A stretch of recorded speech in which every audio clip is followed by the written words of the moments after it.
XRP price shoots 6% over the past 24 hours despite suffering a slump of 28% on April 16. The crypto was able to bounce back on May 1 and get stronger by the day with a surge of 12%. XRP is set on its road to recovery in the coming weeks. Suggested reading: what's in a name? Ethereum domain name sales climbed to 300%. XRP was one of the frontrunners of the early crypto market alongside Bitcoin and Ethereum. It was one of the pioneers of the early cryptocurrency market, which experienced massive price hikes in early 2017. Recently, the crypto together with all other cryptocurrencies has been experiencing turmoil and stunted growth because of political, environmental, and regulatory issues.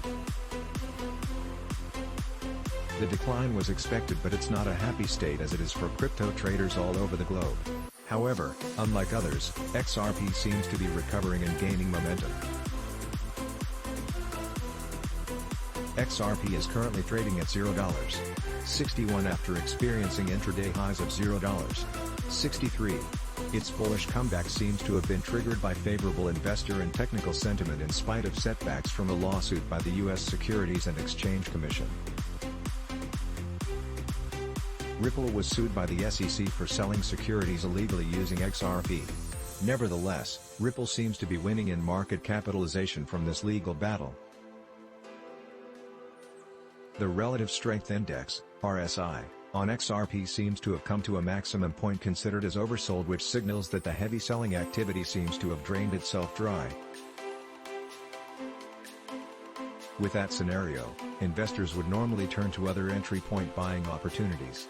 RSI measures current fluctuations or movements in market price to determine whether a specific coin or asset is oversold or overbought.